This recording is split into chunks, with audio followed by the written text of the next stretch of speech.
So hello everyone, मेरा नाम है अविनाश शर्मा और आप लोगों को एक नई वीडियो में स्वागत है। तो आज का वीडियो काफी खास और एक इम्पोर्टेंट वीडियो होने वाला है ऑप्शन बायर के लिए, क्योंकि आप लोग आजकल देखो ना कि आज के मार्केट में जो वोलेटिलिटी है वो काफी कम हुआ है और जो आपका ऑप्शन प्रीमियम है वो ज्यादा मोमेंटम नहीं कर रहा। तो ऐसा वाला जो मार्केट कंडीशन है इसको हमें कैसे टैकल करना है एज अ ऑप्शन बायर, तो इसी टॉपिक के ऊपर ये मैं वीडियो बना रहा हूं। तो वीडियो को पूरा देखिए, ठीक है। आजकल सभी ऑप्शन बायर का एक अच्छा एक बुरा फेज चल रहा है।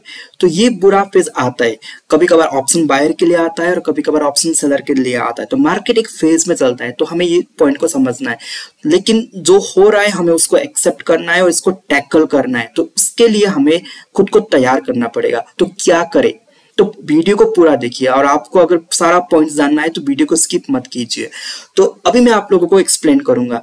तो यहाँ पे एक टर्म होता है जिसे हम बोलते हैं इंडिया विक्स। देखो ये इंडिया विक्स का चार्ट है और ये इसका वीकली टाइम फ्रेम है और ये मैंने जेरोडा में ओपन किया है, ठीक है। तो आप लोग देखो यहाँ पे, तो इंडिया विक्स क्या बताता है? ये बताता है कि मार्केट में कितना वोलेटिलिटी है, मतलब मार्केट कितना फ्लक्चुएट करेगा। तो अगर आप लोग देखो यहाँ पे अभी इंडिया विक्स का वैल्यू 14 पॉइंट्स का है, लगभग 14 पॉइंट्स का इंडिया विक्स का वैल्यू है। तो इसका मतलब ये है कि अब आने वाला जो एक साल है, तो एक साल में निफ्टी में 14% का मोमेंटम आएगा। अब वो मोमेंटम अपर साइड भी हो सकता है या फिर ये मोमेंटम नीचे के साइड भी हो सकता है, लेकिन हम ऐसा एजम्पशन लगाते हैं कि 14% का एक मोमेंटम आने वाला है। अब यहाँ पे क्वेश्चन आता है, तो क्या ये सच में 14% का ही मोमेंटम आएगा? देखो, एक होता है अनरियलाइज्ड वोलेटिलिटी और दूसरा होता है रियलाइज्ड वोलेटिलिटी। ये जो इंडिया विक्स है ये एक अनरियलाइज्ड वोलेटिलिटी है। अब अनरियलाइज्ड का मतलब होता है इसका करंट वैल्यू के हिसाब से हम बोल रहे हैं, लेकिन वो फ्यूचर में यही होगा इसकी कोई गारंटी नहीं है। लेकिन रियलाइज्ड में क्या होता है कि अभी जो है वही है, ठीक है।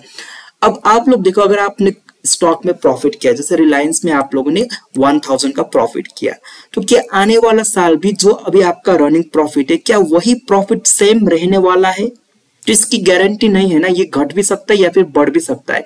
तो इसीलिए तो हम बोलते हैं इसको अनरियलाइज्ड प्रॉफिट, मतलब कि जो आपको मिल चुका है लेकिन वो आपका हुआ नहीं है, इसको हम अनरियलाइज्ड बोलते हैं।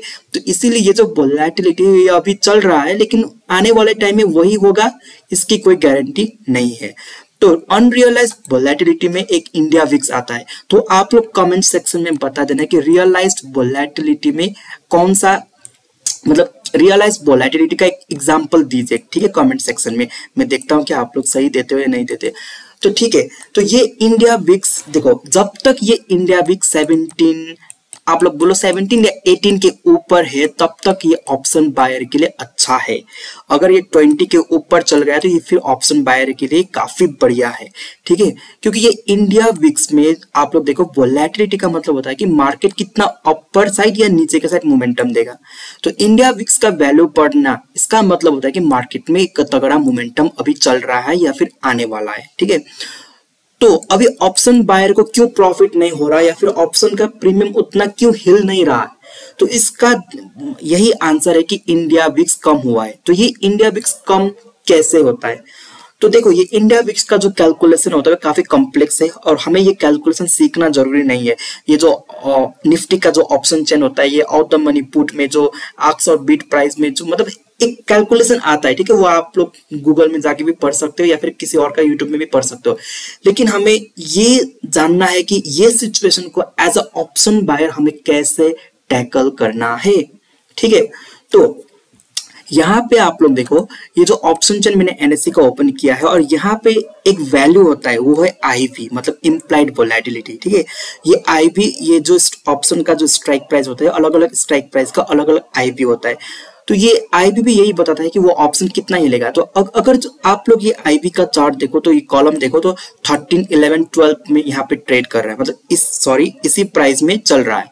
तो ये भी काफी कम है, जितना वो पिछले टाइम हुआ करता था काफी कम है। और जो ऑप्शन का जो प्रीमियम है वो भी काफी कम है, कि जो पहले आउट ऑफ द मनी में ट्रेड करता था जो प्रीमियम, वो अभी एट द मनी या फिर स्लाइटली वो स्लाइटली ओटीएम में मतलब स्लाइटली इन द मनी में ट्रेड कर रहा है, तो ऑप्शन का प्रीमियम काफी कम है। तो ये सिचुएशन में क्या हो रहा है कि इंडेक्स में थोड़ा मोमेंटम तो आता है लेकिन ऑप्शन में उतना नहीं आ रहा। तो अभी हम ये सिचुएशन में क्या करें? तो सबसे पहले हमें ये करना है कि हमें ऑप्शन बाइंग में अपना जो पोजीशन साइजिंग है उसको थोड़ा रिड्यूस करना है।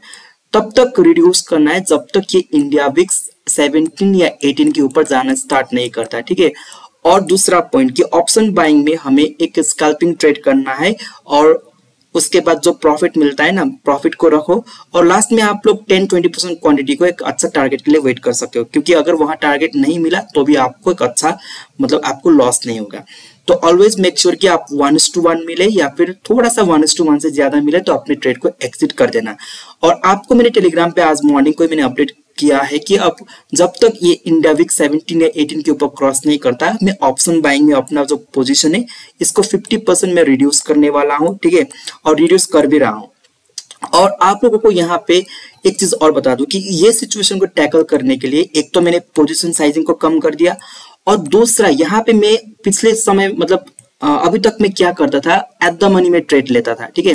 तो अभी मैं थोड़ा ज्यादा इन द मनी में ट्रेड कर रहा हूँ, मतलब इन द मनी ऑप्शन को बाइंग कर रहा हूँ, क्योंकि यहाँ पे उतना टाइम डिके नहीं होता और यहाँ पे कंपेटिवली यहाँ पे ज्यादा मोमेंटम आता है एट द मनी से, ठीक है। अब एक और पॉइंट ये है कि क्या ये जो लो विक्स का सिचुएशन है क्या ये ऑप्शन सेलर के लिए बढ़िया है?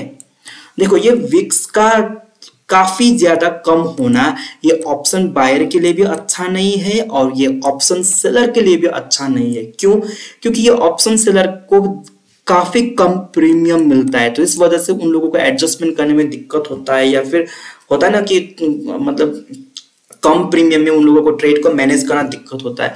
तो क्योंकि और यहाँ पे एक चीज का और खतरा रहता है कि अगर बाई चांस अगर कुछ हो गया तो ये ऑप्शन जो है ये आईबी स्पाइक करने वाला है, मतलब इसको इम्प्लाइड वोलेटिलिटी मतलब जो ऑप्शन का जो चेन होता है वहां पे जो आपको ये आईबी मैंने अभी दिखाया ये आईबी स्पाइक करता है। तो आईबी स्पाइक करने से क्या होता है, ऑप्शन का प्रीमियम तेजी से बढ़ता है। तो जब ऑप्शन का जब ये इंडिया विक्स कम होता है, मतलब जब ये मतलब इंडिया विक्स या फिर जब ये इम्प्लाइड वोलेटिलिटी अगर कम होता है तो उस टाइम पे अगर कुछ भी ट्रिगर आता है, चाहे वो इंटरनेशनल ट्रिगर हो या फिर डोमेस्टिक ट्रिगर हो, तो उस वजह से मार्केट में एक वोलेटिलिटी बढ़ता है और यहाँ पे आईवी स्पाइक होने की वजह से ऑप्शन का प्रीमियम भी स्पाइक करता है। तो वो ऑप्शन सेलर को काफी दिक्कत देता है और ऑप्शन सेलर का जो जेब खाली कर देता है।